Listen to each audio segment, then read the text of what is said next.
I did record this video yesterday for 20 minutes and I realized that the mic that I had died 2 minutes in, so it was 18 minutes of just muted. So we're gonna try this again in the same spot that we've always done it, but this is 1 week out from loose skin surgery. I had my lower abdominal area skin removed, go over how much it weighed, the process in the first week so far, update on my drains with the pain, the rash, just everything that's happened. So if you want to grab some popcorn, grab a drink, this will be about a 15-20 minute video. So sit back, relax, and let's talk about it. So first things first, I had a rash, and it was a rash that I didn't realize that would kind of be the main focal point at my first week appointment. Essentially my rash, and you can see the pictures of it on my Instagram, the rash totally encapsulates my entire back as well as the front area. Can't really see much now because I do have the wrap on, but underneath the entire wrap area is the rash. My back has it kind of the worst, and you'll see in the picture how it just completely is inflamed. And essentially what I found out is I am allergic to a Chloranax. It's a cleaning solution that is a T inhibitor. And again, I'm regurgitating this from my surgeon, but essentially because I've had surgery before, if it was used, it wouldn't immediately be a reaction. But if you have it applied or it happens to you again, then you get a reaction to it. So that's what happened, a large reaction. They had to end up changing my doses of pain, not pain medication, but of medication to now combat this. So Benadryl, and then some other items just to kind of help combat this issue. And so that's been the main thing that I've seen in taking off my garment in front of my surgeon is like, whoa, I've got a huge rash. So the allergic reaction part just makes this whole portion more difficult. I thought I was healing a lot quicker than normal. It's like, man, I'm itching. Itching means it's healing, so it's going great. No, I'm actually having an allergic reaction. So we've got that adjusted. So 1 week in, unplanned, something I didn't expect, but it's here. The first week, I mean, if you're watching this to kind of get a scope of what it's like for loose skin surgery, it's rough. I've always been a big advocate on the mental side and understanding the mental toll that it's going to be when it comes to weight loss. It's not just going to be a diet or exercise program. It's not just going to be Tony Little's 12-minute abs that are going to make you lose the weight and keep it off. There's a whole mental aspect on why you got to your top weight, why food became a coping mechanism, and a lot of those things. So I have to be honest with the mental side of this loose skin surgery is that you can watch this video, you can watch many different videos. It's not going to truly encapsulate the mental toll that it takes to, it's just been a real rough week. You have body dysmorphic feelings of where your skin should be and where it's not, and where your nerves start flaring on something. Like if you look at the picture of my 1 week post-op I put on Instagram, where my stretch marks were, right here, they're here now. So imagine these are the stretch marks. Stretch marks which are typically here and have always been here. My skin was obviously big enough at over 500 pounds that when it came in, they were always here. Well, now those stretch marks are being stitched. And so I have these like stretch mark waves that are going this way instead of this way. So there was a complete area that was removed, and now I have stretch marks going a completely different direction. My body's completely changed. And I don't think I have been able to mentally connect where my belly button is, where my loose skin is. It's just an absolute trip. So the mental, it's going to take time. I think it's going to at least take 6 weeks for me to really understand where my belly button is. My belly button has always been something I'm used to. I've always been big. So it's always been something that hasn't been real close to me, hasn't really been close to my actual body. It's always been out, so it's always been down. Well, the fact that it's as high as it is, I mean, it freaks me out. But my belly button if I look at it here, my belly button is right here. And the incision is right here. So I'm always used to wearing my shorts at this level. Well, pulling them up to there just feels like, you know, that silly little, like, you pull your shorts all the way up and you run around and make jokes. Well, it feels like I'm gonna be wearing my pants up to that, but that's my real hips. I guess I've never really known where my real hips are because I've always been obese. And so that's what mentally I still haven't really, it hasn't clicked, it hasn't connected yet. And if you're thinking about loose skin surgery and you know what it's gonna be like, you're gonna experience pain, it hurts. Let me just tell you, at the 1 week appointment last week, the drain, I have 2 drains. I've got one still, which you can see here. And this drain is barely outputting anything. It's about 10 to 20 cc's per day. But I had 2 of these put in on both sides, and they're connected here through this little unit. Well, I thought it was just a small little tip that they're gonna yank out. Nope, got that wrong. There's a long old tube still in me. There was a long old tube that they pulled out at my 1 week appointment that, if I could explain the pain in the best way possible, it's like having a scab from like here to here, a scab, and someone just going like this to the surface of the scab.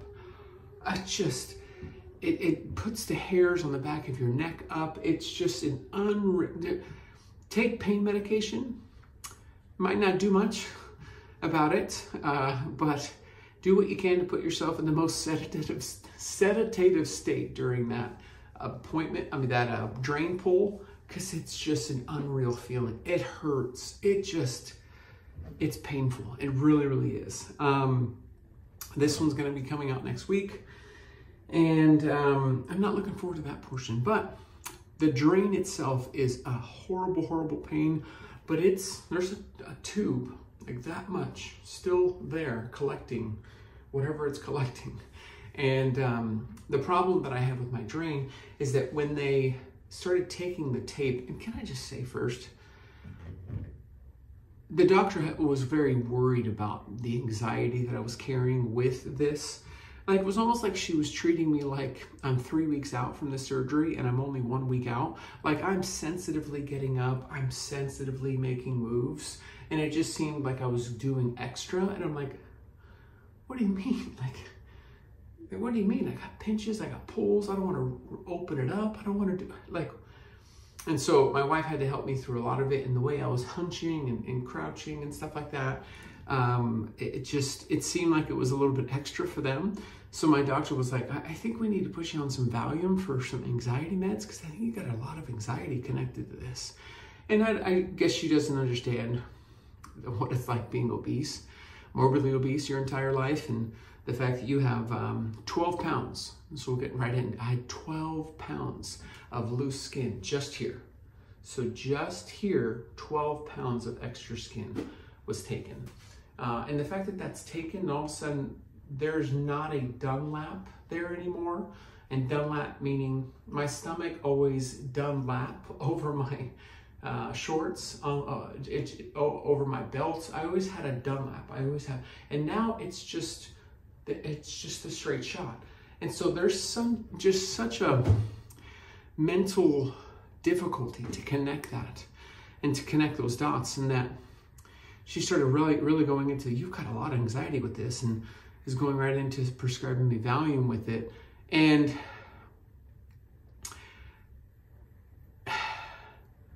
I guess I understand it, because I had it last night and I feel better. Like, I felt like there was a weight of, but I feel like this is just so much for me to try to process, that yesterday at the appointment, she's ripping tape and ripping the places where, like, wherever the tape is to hold in the tube and to hold in what she's just like, and I'm like, you're gonna open it, you're gonna split it up, what are you? And I'm like sweating, and she's just casually, like, she's probably seeing 6 to 7 stitch or surgery appointments a day, that it's nothing to her. But for me, it's a lot more than nothing. Like, you're ripping it off. And so I'm just like, and she's like, are you okay? And I'm like, yeah, I mean, I've got an open wound. Do you see that? I mean, this open wound is from here to here, and it's up the middle, and you're just ripping things off. And I kind of let it vent a little bit on the pain medication. The pharmacist and the nurse had given us a rotation of pain meds that just wasn't in line with what they were hoping I would be on a rotation of. So I was given Oxy for every 6 hours, and then Tylenol and gabapentin for every 8 hours. And so you imagine, I take one for 6, take one in 2 hours at the at 8-hour window. So Oxy, and then 2 hours later I'm taking gabapentin and Tylenol, which they advised. But then there's a 4-hour gap where nothing, and I'm in pain. And then I take something, and there's another 4-hour gap with no pain medication, and I'm struggling. Day 2.5, 3, day 4, struggling with pain. You've seen the videos that I was sharing on here earlier. I'm struggling in pain, and I'm messaging them, and they're just like, well, no, it should be in every 2-hour increments.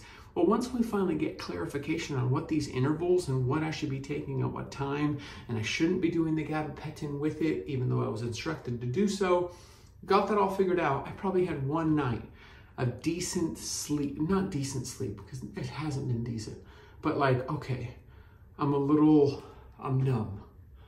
I can't feel the chaos. This is good. And I was just venting that out, and that added to even more of the, you got a lot of anxiety around this. And it was it's a confusing appointment, I would say, because I went in there thinking, okay, this person's gonna understand what it's like, you know, losing 300 pounds, then having skin where the skin is, in appearance purposes, I wear this shirt. I don't have the appearance for the most part that I used to be 500 pounds, but I always have that weight that I carry because the loose skin will always remind me. And then now that the loose skin's gone, there's just no excessive like lifting, playing. It's just a straight shot. Now I still have my chest to do, and I haven't done my chest yet, but as far as this midsection, the 12 pounds in just the abdominal area, it's just a complete change. There's nothing like this that I've ever experienced. And so absolutely a trip. One weekend, I would say day 5.5 is when I felt a little bit of the cloud lifting. And every day I feel a little bit more like myself. But what's so weird is it's like I don't feel today that I'm not like myself. But if tomorrow I say I feel like myself more, it's like I didn't know I wasn't feeling like myself fully, but I just will feel better. So every day does get better. So this isn't a doom and gloom, never get skin surgery, but just know that you're mentally gonna have to really battle the first 7 days of the pain, the anxiety, the change, the inability to do anything. You gotta have support, you gotta have help, you gotta have somebody in your corner that's willing to help. My wife's been amazing, and the real reason I've been able to recover is my wife, because she's just been right there by my side, helping and grabbing me water. You know, I've got to crouch like this, and so my lower back has been burning. And this is the first day where I haven't walked here without a walker, because I'm almost in this optimal crouch position where I don't have super pain here, but I'm also providing a crouch so that way for the tummy tuck it can adhere. That's one thing that I learned pretty quickly, is that I'm gonna have to crouch for probably the first 2 or 3 weeks, because especially in the tight-fitting tummy tucks, tight-fitting abdominal surgery, you're gonna have to marry the new skin together as much as possible and not try to stretch it or try to open it up. I've been trying to keep this as close as I can so I can make it easier. They were surprised that I was still wearing gauze, but for me, you know when you have a Band-Aid on your finger or I'll start here. You know when you have a hangnail or a cut, and it's not that big, it's not that much, but you rub it, it's a common use place, so you'll constantly open it because you're constantly using it, and sometimes you'll put a Band-Aid just to kind of get through your normal, because you use it all the time, you use a Band-Aid just to kind of avoid that reopening or that nagging. Well, this is, for me, is it avoids that nagging feeling of there's something really big that's open, it could be opening. And so I have the gauze, and I'm gonna keep the gauze on there probably until this week. And I know even my doctor was like, maybe you could put a cotton t-shirt on and then put the binding over. And I'm like, you want just a straight t-shirt on this wound? Like, part of me, that just doesn't make sense. It's like, why not have gauze, a nice protective padding cover, and then I've got this over it. So got some nice gauze, got some nice padding, and it's almost like that Band-Aid over a small cut. I know it's not a small cut, but like that Band-Aid over a small cut where I'm not touching it right underneath this. I'm not touching the wound directly. I'm just straight touching the padding, so it doesn't feel like I'm directly influencing or moving or stretching the wound directly. I'm almost kind of a protected layer. It just helps me mentally with this whole recovery. Like, I don't know. I find it easier, and I'm going to keep doing it until I feel better. One thing I'll wrap up in saying, this entire feeling of my midsection has been foreign. So it feels like someone's got an elastic band and they strapped it around my midsection, and it's just waiting to just snap off. And this morning is the first time I've felt where it wasn't something holding me together, that part of my body was holding it together. So that's part of the healing process. I'm thinking in a week I've got some portions of this that are still needing to close, but some of it may have closed. They say it's going to be about 3 weeks, if not to 4 weeks, that this thing's going to be fully sealed up and closed. And so I'm going to wait until that period to get rid of the binder. I'm going to have the binder on for 4 weeks. There's no getting rid of this binder for I'm keeping it for the sake of mental and making sure that every incision is closed. I've heard time and time again in different videos where, oh, I've got this really problematic area that keeps opening up. I just can't. I've got to overdo it in the adherence and the tucking, so that way I don't have any potential issues, because I just don't want anything to arise or get worse. I want to avoid that. So I've spoken for 18 minutes. I've talked a whole bunch, but I want to make sure I answer anything that you potentially have on your mind with maybe a surgery you have coming up, or if there's something you're looking for directly for me to answer, I'd be happy to and open to it.